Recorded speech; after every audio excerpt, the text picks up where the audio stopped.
hanya ASI saja, tanpa makanan tambahan lainnya termasuk air putih, susu formula. Pertanyaan putingku datang, boleh nggak menyusui? Boleh, karena bayi tidak menyusui pada puting saja, tapi pada semua lingkaran hitam ini. Kalau dengan bayi dengan kasus-kasus tertentu, dan itu atas saran dari dokter spesialis anaknya. Misalnya jadi perubahan suhu ekstrim, banyak komponen gizi yang hilang.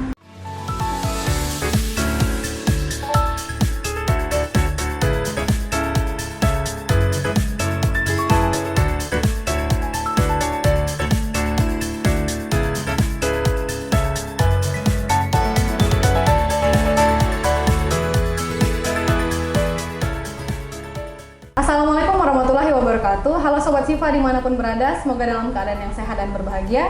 Kembali lagi bersama saya Dea Rizky Amalia akan membersamai Sobat Sifa dalam program Health Journal Tour edisi memperingati Hari ASI tanggal 1 Agustus 2024. Tentunya hari ini saya tidak akan sendiri, akan ditemani bersama narasumber kita yang tentunya informatif dan edukatif di bidangnya. Hari ini ada Kak Elda Juniarti STR Cup. Kak Elda ini merupakan konselor menyusui dan MPASI. Boleh Kak Elda menyapa Sobat Sifa yang ada di rumah. Halo Sobat Sifa, perkenalkan saya Elda Juniarti. Saat ini saya bertugas di Pavilion Cemara lantai 4 RSUD Siti Fatimah Provinsi Sumatera Selatan. Selain itu, saya juga sebagai konselor menyusui dan MPASI, dan saya juga aktif di Asosiasi Ibu Menyusui Indonesia atau AIMI Sumatera Selatan, dan posisi saya saat ini dipercaya sebagai Ketua Divisi Edukasi dan Pelatihan tahun 2019 sampai tahun 2023, dan diperpanjang kembali jadi tahun 2023 dan insya Allah sampai 2028 nanti. Terima kasih Kak Elda perkenalannya kepada Sobat Sifa yang ada di rumah. Baik Sobat Sifa, berdasarkan penelitian Ikatan Dokter Anak Indonesia atau IDAI, angka ibu yang pernah menyusui anak di Indonesia itu udah lumayan tinggi Kak, sebesar 90%. Namun yang memberikan secara eksklusif 6 bulan itu masih rendah angkanya, yaitu 20%. Oleh karena itu penting sekali untuk kita mengetahui nih edukasi mengapa ASI eksklusif itu sangat penting untuk perkembangan bayi dan tentunya untuk ibu. Oleh karena itu penjelasan terkait ASI eksklusif selanjutnya akan dijelaskan lebih detail lagi nanti bersama Kak Elda. Oke Kak Elda, gimana kabarnya, aktivitasnya akhir-akhir ini? Kabar alhamdulillah sehat ya pastinya ya. Aktivitas akhir-akhir ini seperti biasa saja. Di rumah masih ngurus anak, di rumah sakit masih dinas seperti biasa, gitu-gitu aja sih sebenarnya. Kak Elda ini merupakan bidan ya? Iya, bidan. Yang dibanggakan oleh RSUD Siti Fatimah Provinsi Sumatera. Amin. Insya Allah ya. Nah, kita langsung aja ke pertanyaannya Kak. Mungkin sebelum lebih jauh lagi. Jadi kita itu mungkin Sobat Sifa yang ada di rumah perlu mengetahui mengapa sih ibu itu harus menyusui sebenarnya. Kenapa ibu harus menyusui? Sebenarnya ini pertanyaan yang sebenarnya nggak perlu dijawab ya gitu ya. Kenapa sih ibu itu perlu menyusui? Karena menyusui itu banyak sekali keuntungannya baik bagi bayi, bagi ibunya maupun bagi ayahnya, keluarga gitu. Karena menyusui itu adalah teknik yang paling mudah, yang pasti. Kita nggak perlu tuang-tuang air panas ke botol dot gitu. Terus paling praktis, secara ekonomi paling murah, dan yang terpenting adalah ASI itu adalah air kehidupan. Jadi ASI itu sifatnya berubah setiap hari. Jadi ASI untuk bayi 1 hari dengan ASI untuk bayi 2 hari, 3 hari itu berbeda komponen di dalam ASI itu. Jadi dia terus bertumbuh sel-selnya, terus bertumbuh hidup setiap hari. Coba deh, susu mana lagi di muka bumi ini yang bisa berubah komponennya per hari, bahkan per detik menyesuaikan usia konsumennya. Oleh karena itu sangat dibutuhkan oleh bayi. Pastinya. Berdasarkan perkembangan setiap hari. Iya, karena setiap hari. Nah, kalau misalnya nih Kak, kan menyusui itu untuk zaman sekarang ya, banyak sekali yang ibu menyusui asal menyusui saja, mungkin masih belum mengetahui nih ilmunya. Nah, mengapa sih harus ASI eksklusif 6 bulan itu? Mengapa seperti itu? Kalau pertanyaannya mengapa, balik lagi kayak tadi sebenarnya ya, jawabannya karena ASI itu adalah air kehidupan. ASI itu berubah komponennya setiap hari. Tapi kalau kita tanya, banyak yang belum paham apa itu ASI eksklusif. Nah, jadi apa itu ASI eksklusif? ASI eksklusif itu adalah pemberian hanya ASI saja, tanpa makanan tambahan lainnya, termasuk air putih, susu formula. Apalagi sekarang tuh kayak katanya kurma yang dikunyahin ke bayi, katanya teknik gitu ya katanya. Itu tidak boleh selama 6 bulan. Jadi kata orang, gimana kalau misalnya bayinya imunisasi, butuh minum obat kan? Perlu nggak? Kalau kita kan minum obat dikasih air putih. Nah, bayi perlu nggak minum obat dikasih air putih? Sebenarnya nggak perlu. Jadi iya, nanti ibunya bilang pahit nggak kalau misalnya minum obat terus nggak dikasih minum gitu. Yang sudah paham rasa manis, asam, asin, pahit dewasa, itu betul adalah kita orang dewasa. Jadi bayi ketika dia kena obat terus dia kayak aneh, mendecap-decap gitu, sebenarnya bukan karena pahitnya, tapi lebih karena ini rasa yang baru dia kenal. Jadi bagaimana ketika bayi minum obat langsung aja dikasih ASI lagi, karena ASI itu mempercepat penyerapan obatnya sendiri. Katanya kan kalau dikasih susu campa ya, kalau bahasa Palembang tuh ya, campa obatnya nanti tawar. Kalau ASI justru membantu penyerapan obatnya menjadi lebih cepat. Jadi ASI eksklusif itu hanya ASI saja, Hanya walaupun ASI saja. mungkin dengan obat, tetapi tidak menggagalkan ASI eksklusif. Iya, nggak perlu dikasih teh, air putih segala macam. Nah, kemudian manfaat pemberian ASI eksklusif, mungkin ini pertanyaan buat si ibu, Kak. Apa itu manfaatnya untuk ibu? Bagi ibu ya, Iya. kalau manfaat bagi ibu pemberian ASI eksklusif ini yang pertama sekali tentu saja bonding antara ibu dan bayi ya. Jangan sampai karena pertama kali dari dalam perut bayi itu yang didengarnya adalah genderang di dalam perut ibunya. Jadi semua organ-organ tubuh ibunya yang bergesekan, suara lambung ibunya, suara jantung ibunya, itu yang didengarkan bayi selama dalam kandungan. Tiba-tiba ketika sudah lahir yang menyambutnya bidan, dokter, terus dipisahkan lagi di tempat lain. Habis itu yang ngasuh nenek. Bayinya ngerasa kehilangan mana nih genderang-genderang yang aku dengarkan selama ini. Tapi kalau ibunya aktif menyusui, otomatis bayinya tadi selalu dipeluk sama ibunya, dia tidak kehilangan, masih mendengarkan selalu. Itu dari sisi bonding. Selanjutnya lagi dari sisi kesehatannya, yang pasti semakin memberikan ASI eksklusif semakin banyak produksi ASI. Praktis bagi ibunya tadi nggak perlu bangun malam, nggak perlu cuci-cuci dot, nggak perlu sterilin karena udah steril, tempatnya udah steril, tinggal buka langsung kasih kapanpun dimanapun bayinya mau, hemat juga. Terus ini juga ibu yang memberikan ASI eksklusif itu bisa terhindar dari kanker payudara pastinya kan, pembengkakan saluran ASI, dari resiko-resiko penyakit dari sisi medis lainnya pastinya banyak. Banyak sekali berarti manfaat dari ibunya sendiri. Kalau kita mau jabarkan bahas satu persatu sini nanti kita nggak kelar 2 hari podcastnya. Selama ini kan mungkin yang diketahui itu manfaat untuk si bayi, kan Iya. difokuskan untuk bayi, perkembangan bayi. Ternyata banyak sekali untuk si ibu itu sendiri, dari mungkin psikisnya ya kalau bonding itu kali kan. Iya, betul. Bonding antara ibu dan anak, kemudian secara fisik juga menghindari kanker dan lain-lain gitu. Katanya ASI itu, menyusui itu juga bisa untuk upaya diet katanya, Mbak. Ya, betul. ASI itu, tapi ini tidak bisa kita patok. Nanti ketika ibu-ibu menyusui, kok aku ketika menyusui malah makin melar gitu ya. Jadi gagal dong dietnya gitu.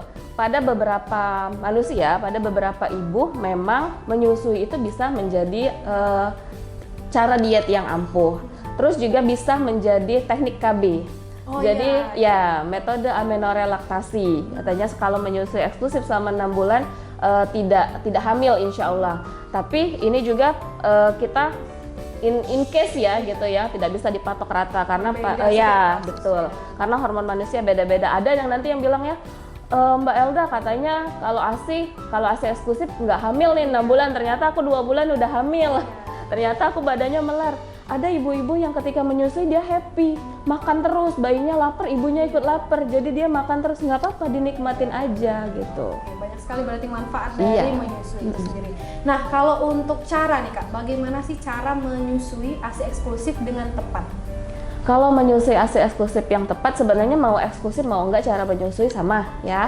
Tapi kalau pada ibu baru melahirkan, sebenarnya ibu itu kata orang, oh kalau ibu baru, bayi yang baru anak pertama, anak kedua itu lebih anak pertama itu pasti lebih kaku daripada anak kedua. Enggak. Jadi bagi seorang ibu, mau itu anak pertama, anak kedua, anak ketiga, ketika melahirkan bukan hanya bayi yang baru lahir, tapi ibunya juga baru lahir kembali sebagai seorang ibu. Jadi di hari-hari pertama pasti kaku. Belajar, ya, Kak? Betul, ASI belum keluar, pasti drama-drama, kok ASI belum keluar, kok bayiku nangis terus, drama-drama panik itu akan berulang terus. Walaupun itu udah anak ketiga, anak keempat tetap begitu. Nah, bagaimana menyusui yang benar? Menyusui yang benar itu ada dua sebenarnya. Perhatikan posisi dan pelekatan.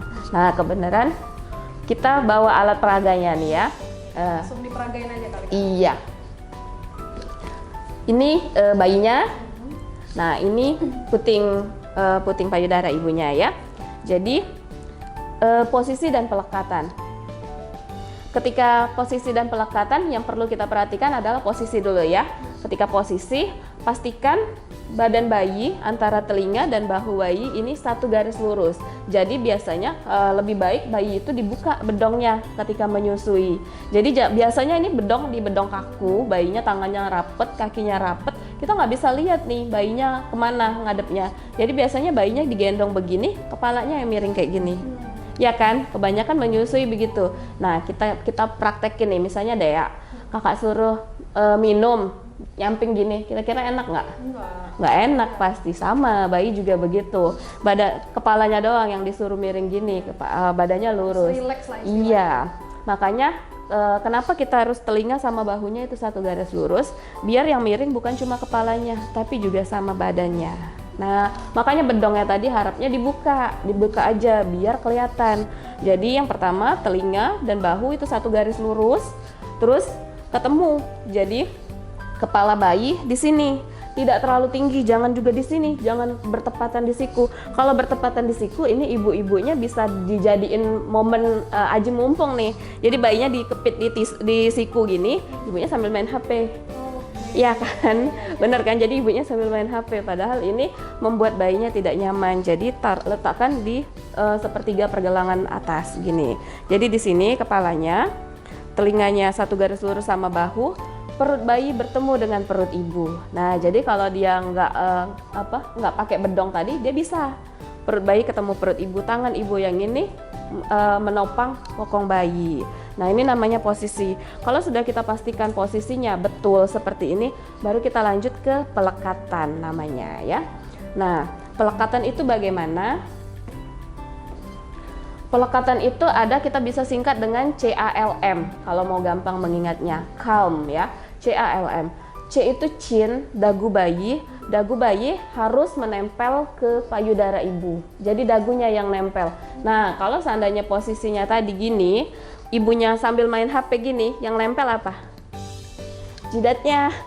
Bayinya nggak kena payudara, malah masuk ketek kan kalau gini kan. Nah, jadinya ini posisi yang akan tidak nyaman bagi bayi, otomatis tidak memaksimalkan proses menyusui. Jadi tadi CALM tadi, C-nya itu chin, dagunya harus menempel di payudara. A, areola. Areola itu adalah lingkaran hitam di sekitar puting ini. Areola ini harus masuk sebagian besar ke mulut bayi. Jadi kalau misalnya ada pertanyaan, putingku datar, boleh nggak menyusui? Boleh, karena bayi tidak menyusu pada puting saja, tapi pada semua lingkaran hitam ini. Kalau lingkaran hitamnya semuanya masuk ke mulut bayi, utamakan yang bawah. Yang bawah itu sebagian besar masuk ke mulut bayi, insya Allah pelekatannya juga oke gitu.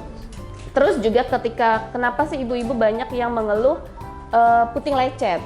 Nah, coba deh kita sama-sama ya, Sobat Sifa yang di rumah juga coba sama-sama kita sentuhkan lidah kita ke langit-langit. Nah, ke langit-langit yang dekat gigi dulu.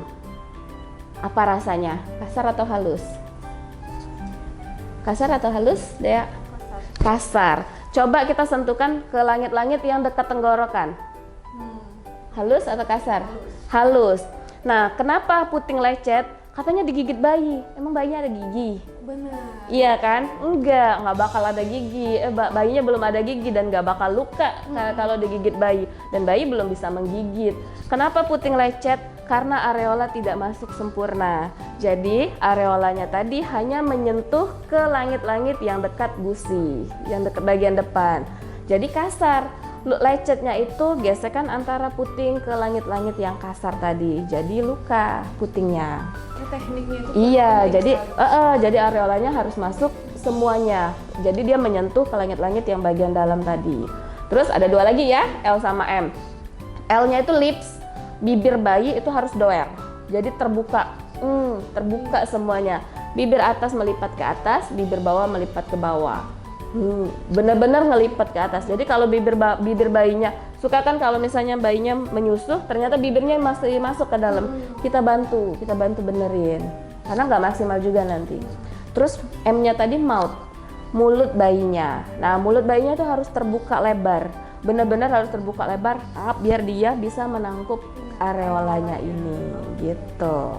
Jadi itu adalah cara menyusui yang tepat. Yang tepat, posisi dan pelekatan. Selama ini Sobat Siva yang ada di rumah banyak sekali yang miskomunikasi kali Kak, ya Iya. kalau disebutnya, karena banyak sekali yang katanya puting lecet itu karena teknik sebenarnya Kak. Semuanya bisa dipelajari. Iya, semua bisa dipelajari. Sobat Siva yang ada di rumah jangan lupa untuk mengingat tadi cara menyusui yang tepat, yaitu dengan mengingat CALM, CALM. Yang pertama tadi ada Chin, kemudian Areola, lips dan mouth. Itu mungkin bisa nanti diakses di website, di internet masing-masing bagaimana cara menyusui yang tepat, karena sekarang informasi sudah beredar sekali Kak. Iya. Banyak sekali edukasi-edukasi yang bisa kita pelajari di rumah. Mengapa sih bayi itu mungkin salah, tidak banyak yang masuk, mungkin gitu kan air susunya, kenapa puting lecet, sebenarnya Betul. bisa dipelajari semua. Nah kemudian Kak, bagaimana cara kita mengetahui kalau bayi itu tandanya mereka itu lapar atau tandanya mereka itu udah cukup gitu menerima ASI? Oke, tanda bayi lapar. Nah, biasanya orang tua ini mengartikan tanda bayi lapar itu dengan selalu menangis. Iya. Jadi pokoknya kalau bayi nangis susuin. Bayi nangis susuin. Nah, karena saya juga dirawat inap kebidanan ya, bayi baru lahir 2 jam, 3 jam nangis, itu udah panik keluarganya. ASI belum keluar tapi bayinya udah nangis nih, gimana gitu kan. Apalagi di hari-hari pertama. Betul, apalagi baru kayak 6 jam pertama gitu kan, ya belum, ASI pasti belum banyak keluar gitu, jadi tidak perlu panik. Tangisan bayi tidak selalu berarti lapar, karena bahasa bayi adalah tangisan. Dia pampersnya basah, dia nangis. Dia merindukan ibunya, mungkin ibunya kan masih baring saja pos operasi mungkin kan, dia merindukan ibunya, dia nangis. Dia bisa apa selain menangis? Jadi menangisnya bayi tidak selalu berarti lapar. Nah, bagaimana jadi kalau kita mau melihat tanda bayi lapar? Tanda bayi lapar kalau kita itu mulai menangis itu justru tanda paling akhir sebenarnya. Tapi juga bukan menangis yang bagaimana sebenarnya. Menangis itu kita perhatikan juga tangan. Nah, kalau saya sebenarnya tidak terlalu menganjurkan bayi itu dibedong rapat.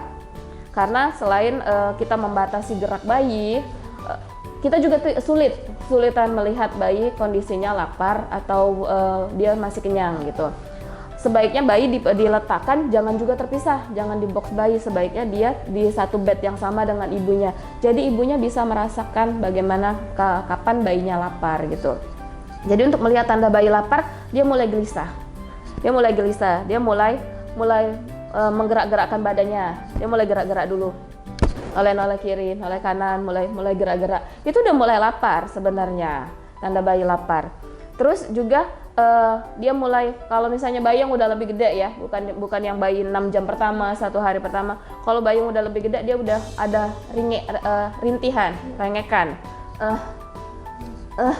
Udah gitu. Nah, itu tanda bayi lapar. Kalau dia dari tidur nyenyak tadinya.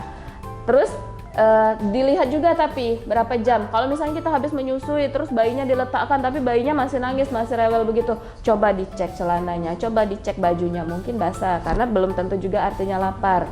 Tapi kalau saya yang paling efektif menurut saya pribadi ya, balik lagi sebenarnya bayi itu yang paling paham dengan kondisi bayi itu adalah ibunya. Ibunya paling tahu, paling punya feeling kapan bayi lapar.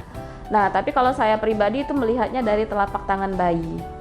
Ketika bayi tangannya rapat begini, atau dia mulai mau mengepalkan tangannya, dia mulai begini, lama-lama begini, lama-lama kuat banget dia ngepalin, itu tandanya bayi sangat lapar. Ketika dia sudah mengepalkan tangannya biasanya udah nangis. Dia itu artinya bayi lapar. Nah, nanti ketika dia sudah menyusu, makin lama makin kenyang dia kebuka lagi. Nah, kalau dia udah kenyang, jari-jarinya kebuka lebar lagi begini. Itu biasanya tandanya bayi kenyang, biasanya. Jadi itu tanda-tanda dari bayi yang lapar dan bayi yang kenyang biasanya. Oke. Kan katanya bayi itu disusui 2 jam sekali kan Kak? Itu 2 jam sekali itu adalah masa metabolisme mereka untuk lapar atau memang jam mereka itu untuk disusui atau gimana tuh Kak? Sebenarnya kalau saya tidak mau mematok berapa jam sekali. Saya lebih suka menyusui sesuka bayi. Kapanpun bayi mau, kapanpun bayi butuh, kita bisa menyusui gitu. Jadi nggak harus 2 jam. Kalau memang bayinya butuhnya setengah jam sekali untuk bonding tadi kan, untuk bonding pertama tadi ya nggak apa-apa, it's okay. Jadi kenapa 2 jam? Sebenarnya pengosongan payudara. Ketika pengosongan payudara pertama itu kan biasanya disusui sampai benar-benar habis, kosong payudaranya. Biasanya payudara udah berisi kembali kenceng itu 2 jam, sekitar 2 jam. Iya. Tapi kembali lagi orang beda-beda. Ada yang setengah jam, 1 jam udah kenceng. Ada yang kayak 2 jam setengah, 3 jam masih oke-oke aja, masih enteng-enteng aja, belum yang kenceng gitu. Tapi juga bukan berarti yang belum kenceng tadi, udahlah aku belum kenceng nih, belum penuh payudaranya, nggak usah nyusui deh 3 jam, 4 jam. Juga. Iya gitu. Jadi menyusuilah sesuka bayi. Jadi patokan 2 jam itu sebenarnya kosongnya ASI payudara. Iya. Bukan laparnya bayi. Bukan. Jadi biasanya itu proses produksi kembali payudara dan itu tuh waktu rata-rata saja. Tapi balik lagi prinsip kita tidak bisa kita patok rata-rata ini ke semua individu gitu karena individu pasti berbeda-beda. Nah, kalau 2 jam sekali itu kan biasanya sekarang kan bayi itu banyak-banyak tidur kan Kak.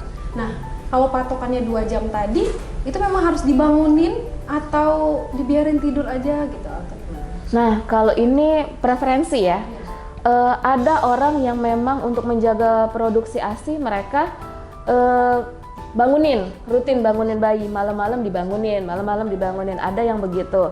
Tapi kalau saya pribadi, kalau seandainya malam dan bayinya memang nyenyak tidurnya, oke aja kalau saya pribadi ke anak-anak saya. Jadi kalau misalnya malam dia tidur, silakan aja dia tidur gitu.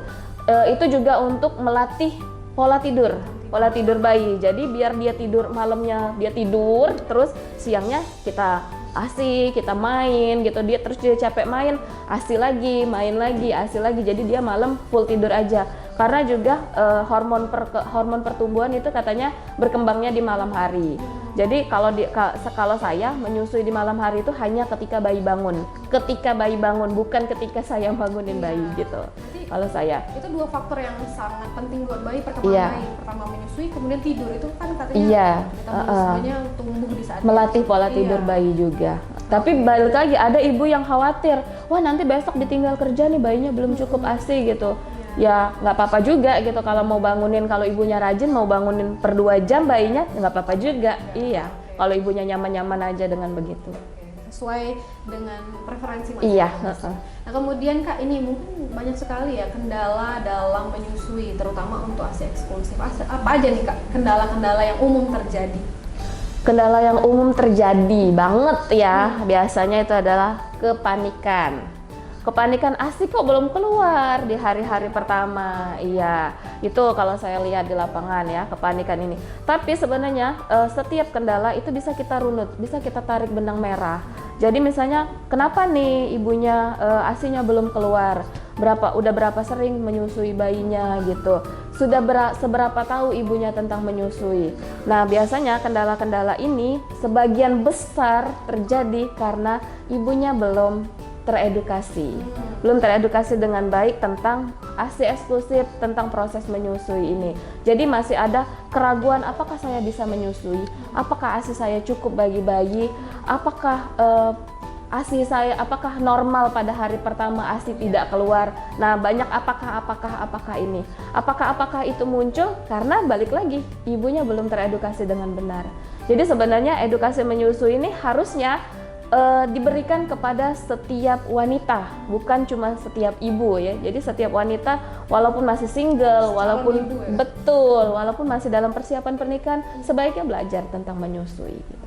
Oke, itu kendala yang umum terjadi. Iya. Berarti tidak jauh dari dukungan support juga sebenarnya. Betul. Dukungan support orang terdekat, suami, Iya. orang tua.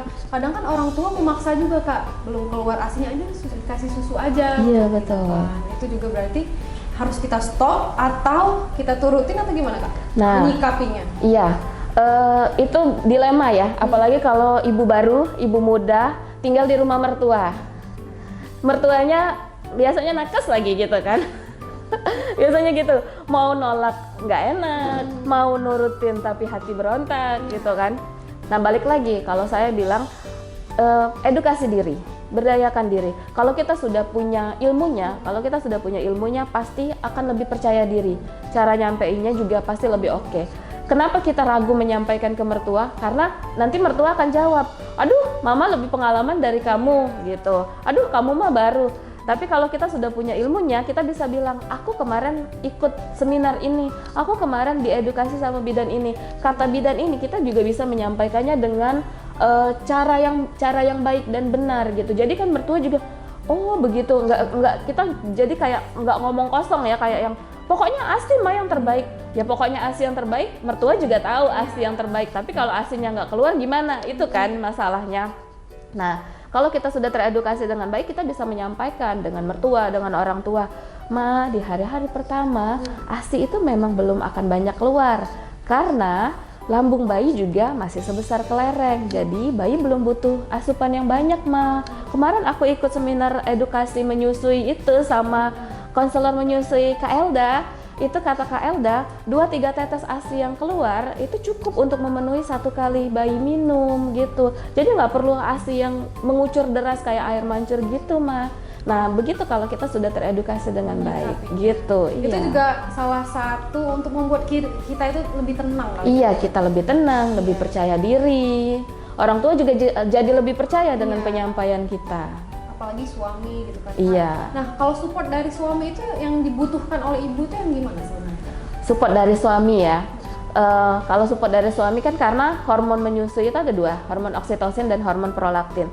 Ini ada hormon yang bisa kita manipulasi, ada hormon yang nggak bisa dimanipulasi. Nah, kalau oksitosin itu berasal dari hisapan bayi. Jadi kebalik ya, sorry. Kalau prolaktin itu adalah hormon yang dihasilkan dari hisapan bayi. Ini nggak bisa kita manipulasi. Jadi misalnya ibunya nggak mau menyusui langsung nih, jadi diganti sama pompa. Ini nggak bisa memanipulasi karena hisapan bayi sama hisapan pompa itu berbeda. Jadi hormon prolaktin hanya akan keluar saat hisapan bayi. Tapi hormon oksitosin ini bisa kita manipulasi. Hormon oksitosin ini adalah hormon bahagia kita menyebutnya. Jadi ketika ibu bahagia, ibu happy, ibu percaya diri, itu ASI juga akan mengucur deras. Nah, bagaimana cara membuat hormon oksitosin? Biasanya support system yang utama adalah suami, si ayahnya tadi, dipijitin kakinya, dipijitin punggungnya gitu, dibelai rambutnya, udah seneng banget. Tuh, kita yang baru lahiran kan kucel banget gitu kan, beda banget sama waktu masih gadis. Tiba-tiba suami muji, aduh cantik banget kamu semenjak lahiran. Iya.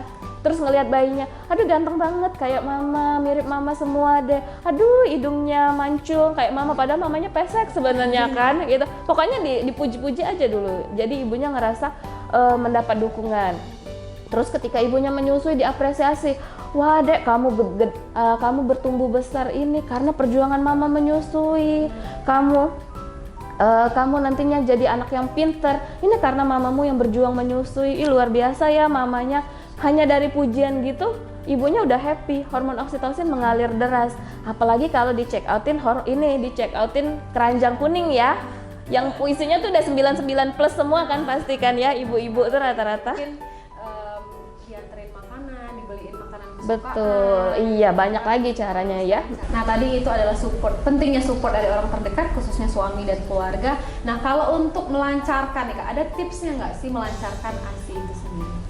Kalau melancarkan ASI sebenarnya balik lagi rajin-rajin aja menyusui, rajin-rajin menyusui langsung ya, menyusui bayinya ya. Jadi jangan menyusui yang lain, cukup bayinya. Karena yang bisa melancarkannya tadi hisapan bayinya ya. Jadi itu nggak bisa kita manipulasi. Mau dia pompa, mau dia bapaknya itu nggak akan ngaruh gitu ya. Nah jadi cukup rajin-rajin menyusui, pikiran positif, happy, bahagia, yakin ASI kita cukup untuk bayi. Perbaiki tekniknya tadi, posisi dan pelekatan, sebenarnya ngalir aja. Kalau kita udah teredukasi dengan baik, udah paham ilmunya, tinggal jalan aja. Itu menyusui itu happy banget sebenarnya. Itu momen kemesraan ibu sama anak, dan itu bikin nagih sebenarnya kalau udah tahu tekniknya. Keistimewaan dari wanita. Iya. Nah kalau tips lainnya mungkin eksternal kali Kak, ini kan sekarang tuh banyak sekali apa namanya itu Kak? Kasih booster. Kasih booster, mungkin kapsul-kapsul pelancar ASI itu sebenarnya sugesti atau memang benar-benar melancarkan ASI? ASI booster ya. Ini kalau karena saya konselor menyusui, jadi kalau itu balik lagi, saya nggak bisa melarang. Saya nggak bisa melarang karena preferensi orang kalau itu bisa membuat ibu lebih percaya diri, bisa membuat ibu lebih happy, saya nggak bisa melarang. Tapi kalau menyarankan tentu tidak. Kenapa? Karena kalau saya sendiri lebih suka menyarankan ibu lebih baik memberdayakan dirinya sendiri. Lebih baik mencari pengetahuan kenapa ASI bisa keluar, kenapa ASI bisa deras, bagaimana teknik menyusui yang benar, posisi dan pelekatan. Balik lagi, kalau dia rajin menyusui, posisi pelekatan benar, ibunya yakin dan percaya diri, udah pasti lancar, udah pasti. Itu udah jaminan. Itu tuh udah pabrik yang dikasih sama Allah setting buat ininya.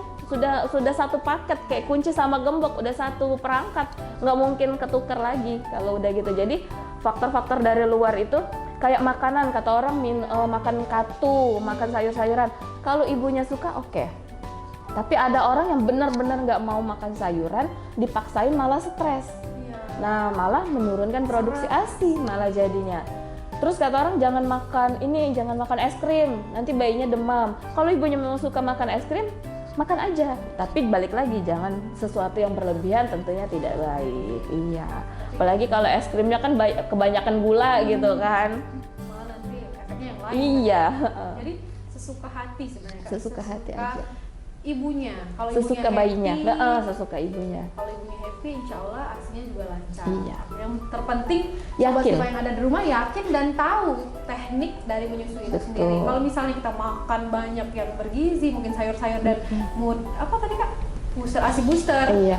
Kalau misalnya tekniknya salah juga kayaknya ASINya kurang lancar kan Kak? Iya. Baliknya ke ibunya aja, bukan ke bayinya jadi yang Iya. dimakan tadi. Bayinya juga kurang kan asupan dari ASINya. Oke. Nah, gimana nih Kak kalau misalnya kita terpaksa untuk memberi susu formula saat proses ASI eksklusif, itu membatalkan atau boleh atau tidak sama sekali? Kalau susu formula ya, WHO sendiri mengatakan, WHO sendiri itu tidak melarang susu formula itu, tapi in case pada kasus-kasus tertentu dan yang berhak memberikan susu formula itu hanya DPJP, dokter penanggung jawab ya, dokter spesialis. Jadi nggak kita keluar dari rumah sakit kita beli sendiri di minimarket depan. Oh ini apa namanya ASI susu formula yang paling mahal nih, biar dibilang tetangga kayak nih gitu. Atau misalnya, oh tetanggaku kemarin pakai susu apa nih anaknya bisa montok banget, aku pokoknya anakku harus lebih montok, aku beli susu yang lebih mahal dari itu. Nggak gitu konsep susu formula. Susu formula boleh diberikan dengan bayi dengan kasus-kasus tertentu, dan itu atas saran dari dokter spesialis anaknya. Misalnya bayi yang dirawat, bayi yang memang benar-benar membutuhkan asupan tambahan, sementara ibunya mungkin setelah melahirkan di ICU, dirawat di ICU, atau bayinya dehidrasi berat ketika lahir, bayinya prematur, tidak mendapatkan donor ASI, sementara ASI ibunya belum keluar, jadi mau nggak mau harus butuh tambahan susu khusus. Atau bisa jadi pada kasus-kasus tertentu bayi alergi susu mamalia. Nah, termasuk susu ibunya, ada itu kasus bayi yang alergi susu mamalia, termasuk susu ibunya sendiri itu boleh diberikan susu formula. Tapi balik lagi, susunya diresepkan oleh dokter, nggak kita beli sendiri ujuk-ujuk ke minimarket gitu. Karena yang tahu kandungannya itu dokter. Iya, dokter spesialis anak.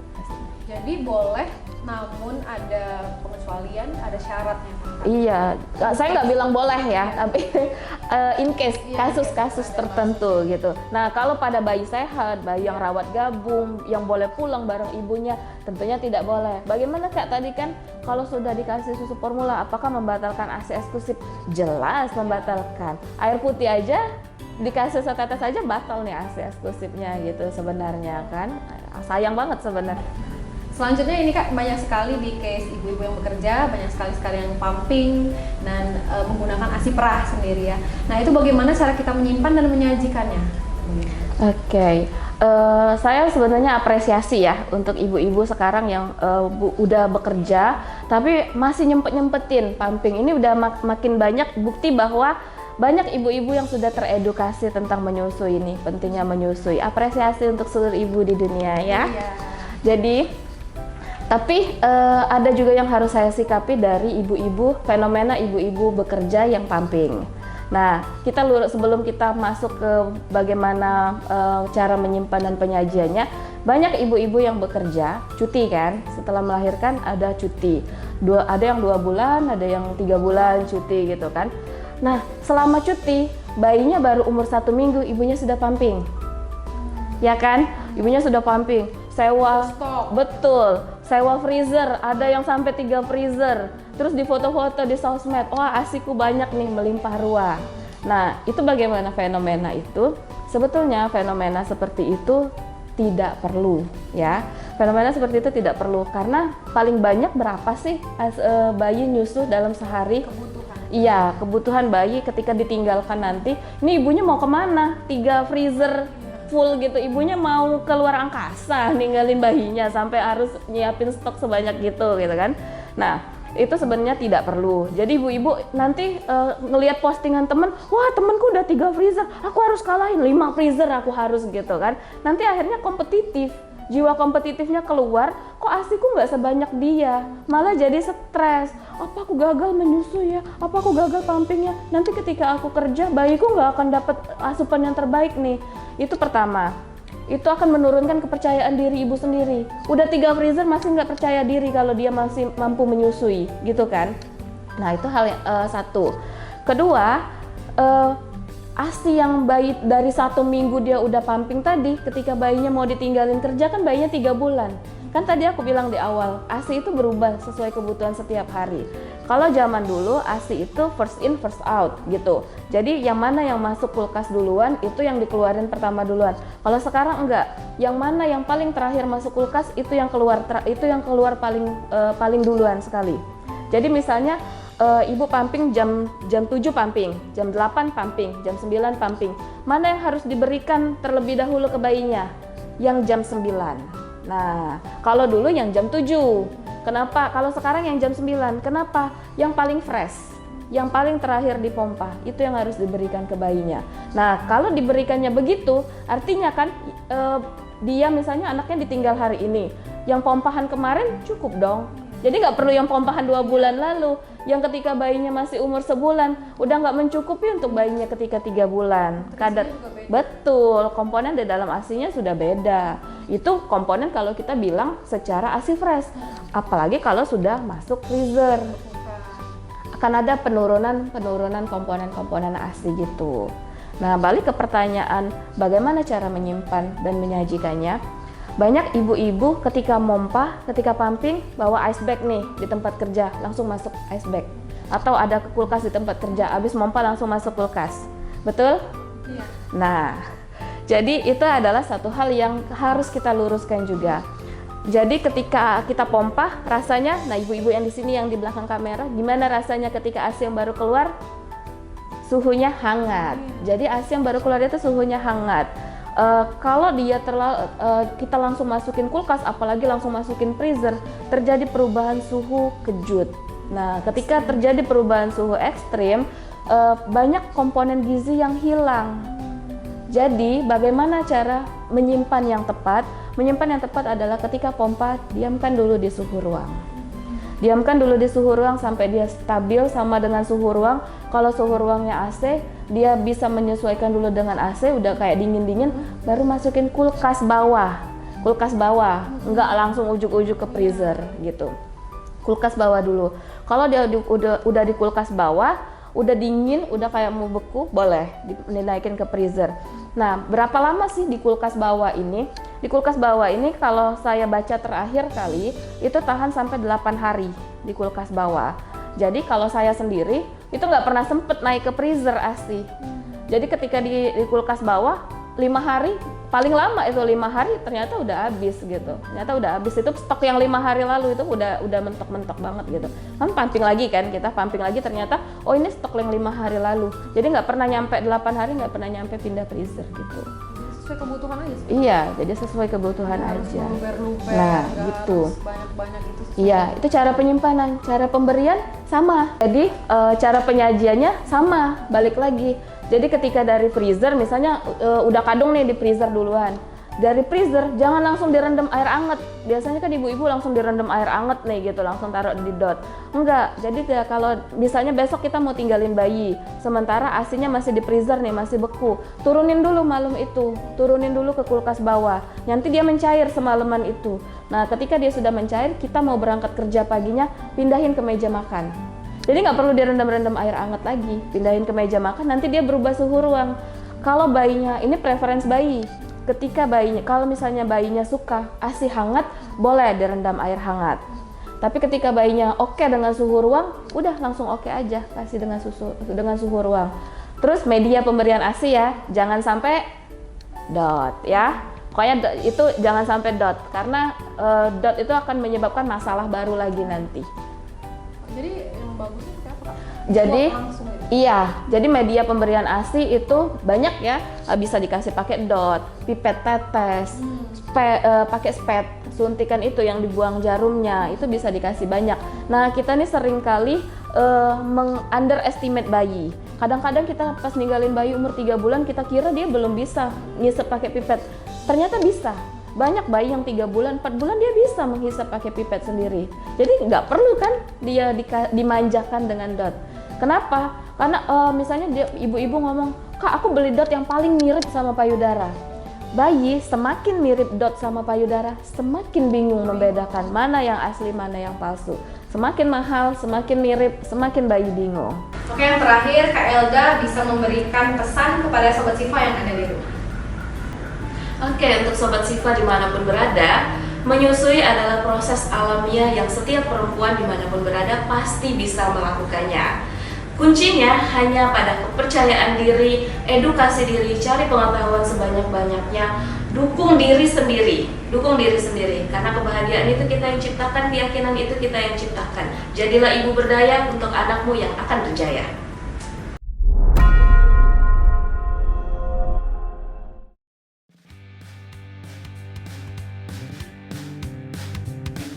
Mitos, karena ibu yang sakit justru akan menghasilkan antibodi yang sangat baik di dalam ASINya untuk menjaga bayinya.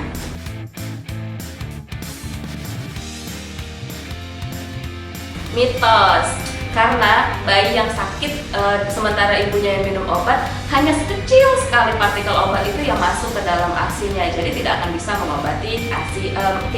mengobati bayinya lewat ASINya.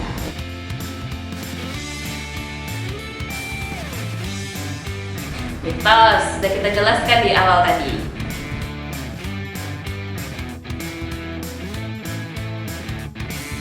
Mitos, karena tadi kita jelaskan di awal, bayi menyusu pada areola bukan pada puting yang datar.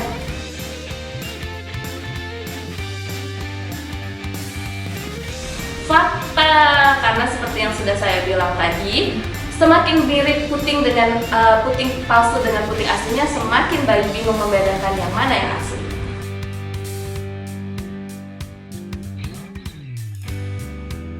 Mitos, karena payudara yang besar itu ternyata banyak lemaknya. Jadi payudara ASI itu dihasilkan oleh kantong-kantong ASI yang berada di dalam ini, bukan oleh lemak yang membedakan besar kecilnya payudara.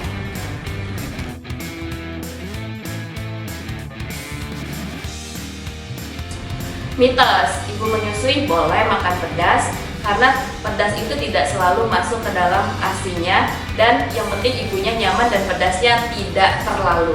Segala sesuatu yang berlebihan tentunya tidak baik.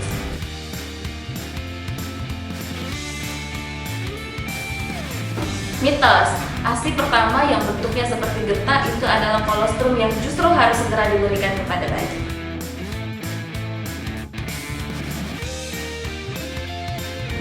Mitos, karena ASI itu terdiri dari dua, ada formilk, ada hindmilk.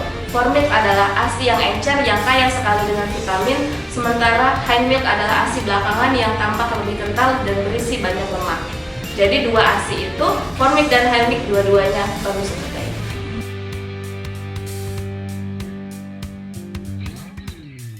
Fakta, kenapa? Karena ASI perah tadi bisa jadi sudah melalui terjadinya pengurangan komponen-komponen karena proses pendinginan, terjadinya perubahan suhu, perpindahan tempat, dan lain sebagainya.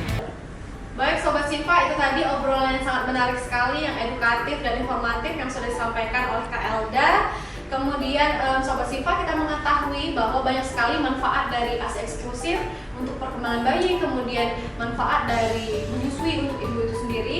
Nah, dukungan dan support dari orang terdekat, dari suami dan keluarga itu sangat berperan dalam menyukseskan proses menyusui. Oleh karena itu, marilah kita mendukung secara fisik dan psikis untuk ibu menyusui, khususnya sebagai orang terdekat, karena kontribusi kita akan memiliki pengaruh yang besar bagi generasi emas Indonesia yang maju dan lebih sehat lagi. Terima kasih kepada narasumber kita hari ini yang bersedia menyediakan waktunya untuk Sobat Sifa yang ada di rumah, memberi edukasi yang sangat menarik sekali, bukan hanya untuk Sobat Sifa tentunya, untuk dia sendiri juga. Kak Elda, terima kasih banyak. Untuk Sobat Sifa yang ada di rumah, terima kasih sudah selalu menyaksikan program Health Journal Tour, dan jangan lupa untuk mengikuti edisi Health Journal Tour selanjutnya di channel YouTube RSUD Siti Fatimah Provinsi Sumatera Selatan, dan jangan lupa untuk selalu mengikuti Instagram kami di RSUD Siti Fatimah Provinsi Sumatera Selatan. Akhir kata, saya Rizky Amalia mohon maaf dan pamit undur diri. Wassalamualaikum warahmatullahi wabarakatuh. RSUD Siti Fatimah Provinsi Sumatera Selatan, we protect.